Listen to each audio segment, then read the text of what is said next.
Okay, so this is the 13th video for following series, which is the data structures and algorithm.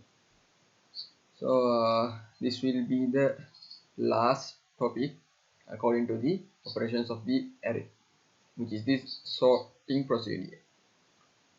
So when it comes to programming, sorting is very useful thing, and when it comes to data structures and algorithm, we are just going to do only one sorting procedure according to the array based implementation structures. So there will be more sorting procedures which are more efficient ways to be sorted elements in a array or linked list or some kind of data structure. So basically there are three major sorting procedures that we can find on the data structures and algorithm. The first one is insertion sort, and second one is selection sort, and third one is bubble sort. So if you are enrolling with programming stuff, you might be heard of this bubble sorting procedure, which is quite efficient way to sorting data elements that contain on the arrays and this type of linear data structures. But in the insertion sort is the most basic one and most easiest one to be understand. And in here we are going to do the sorting procedure by using that insertion sort structure, the insertion sort method. So let's move to the pseudo. Okay, so this is okay. So first, before we going on, before moving on our pseudocode, let's see how this sorting procedure happens. So imagine this is our array, which is a, and the lower bound is 0 and upper bound is 10. So it having various type of various amount of elements that contain on the array. So what I mean, these are not sorted at the default state.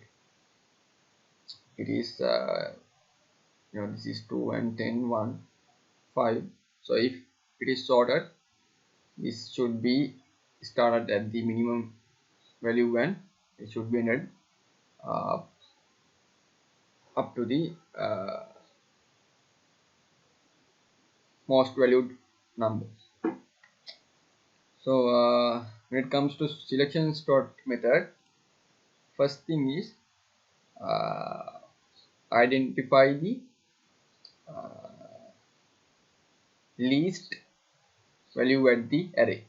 So in this case it is 1. So this 1 will be replaced by this 2, just like this. So this 1 will be replaced at this position and 2 will be replaced at this position. So after switching those values, the arrays will be like this. So the first element is 1 and the second element is 10. It remains as 10 because in this state it has not been changed, but in the second index or the third element has been changed. So basically these two values has been swapped.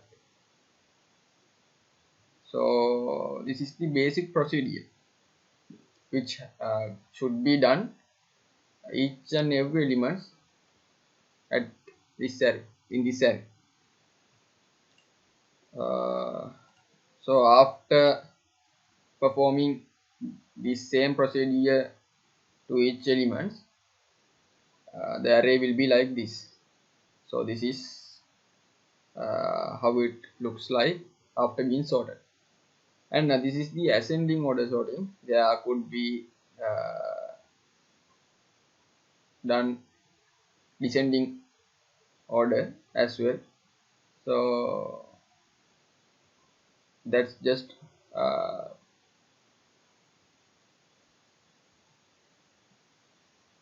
Also, that's the selection sort procedure.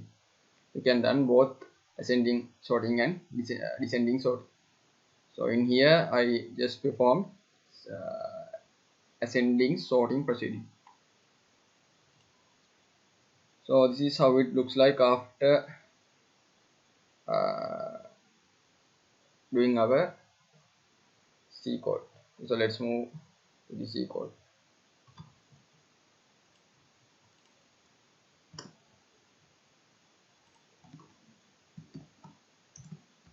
So first we can define our preprocessor.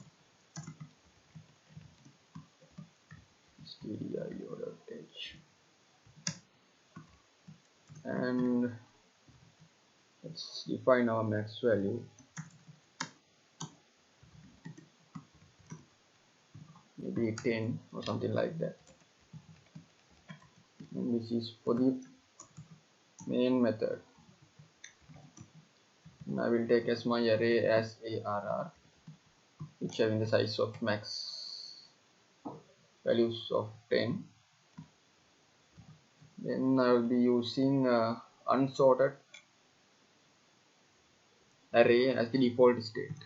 So this will be 10, 1, 5, 4, 6, let's say 8, and again 4, and 99, 45 maybe, then 60. So 1, 2, 3, 4, 5, 6, 7, 8, 9, 10. So these are my 10 elements. And in our looping procedures or iteration procedures, I should define two variables, and also I should define another variable to store the current minimum value at the array. So in this state I can't explain what is this variable used for, but you will be seeing after why we need this variable after doing our while loop. So likewise I need another variable named minPos to capture the minimum position of the array. So now I can move to the iteration process. So there will be for loop which start with start from the 0 and it will go up until to the upper bound, the max. So in the first step we should take our default minimum value as our first element. So it is not necessary to be a minimum value at the default state. It could be a default value, it could be a minimum value at the default state, otherwise it will not be a default a minimum value, but it doesn't matter. After performing our second for loop, which means our second iteration, this variable will be changed according to the least value of the array. So this is just getting some kind of value from the array in order to compare values in each iteration. So the first value will be 10, which means ARR I. Then we can perform another for loop to check whether it is the minimum value of the array or not. So if it is a minimum value of the array, the places will not be switched or swapped. But if it is not the minimum value at this array, there will be swapping elements. So this loop I'll start j equals I. Then j will be close up until the max. In each iteration j will be incremented. So in here I'll put as j equals to I. So why didn't I put this as j equal to 0? So which is this iteration will not happen each and every elements of the array. So in the first loop it will be traverse each and every elements, but in the second loop it will be only traverse starting with the second element and up until to the max bound, and the third iteration it will be start at the third element up until the max position or up above. Then the fourth iteration it will start at the fourth element and it will flows up until to the upper bound. Likewise, uh, the length of this for loop or the iteration count of this for loop will be decremented each and every step. So that's why I put j as I, and if I put j as 0, this will not do our purpose, which means our sorting proceeding. So in here you can check whether our min value is a current minimum value of the array or not. So in order to do that, you can check if the minimum is less than arrj.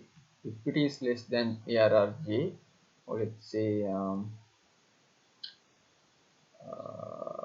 maybe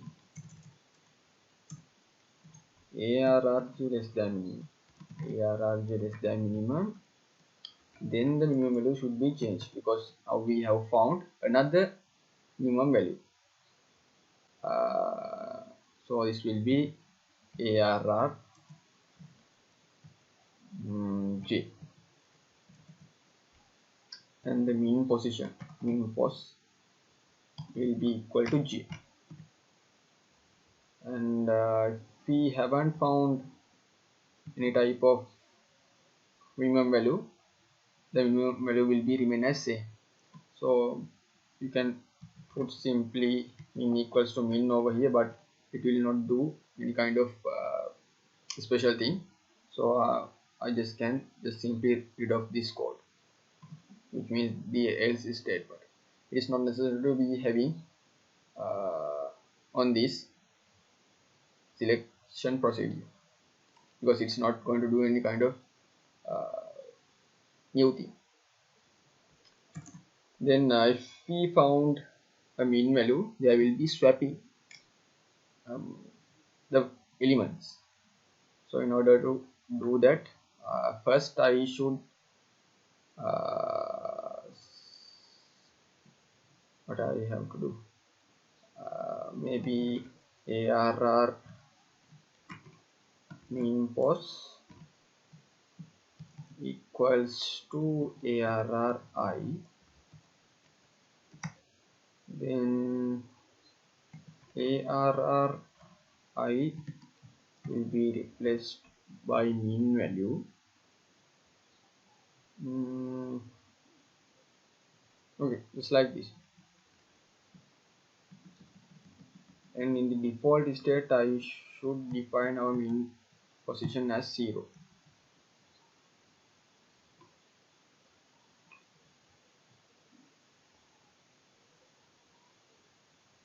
Okay,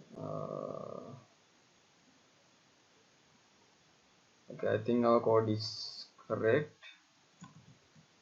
Let's quickly perform a print statement, then we can guarantee whether it is work or not. So I start with 0, 1 to the max, then I will be incremented.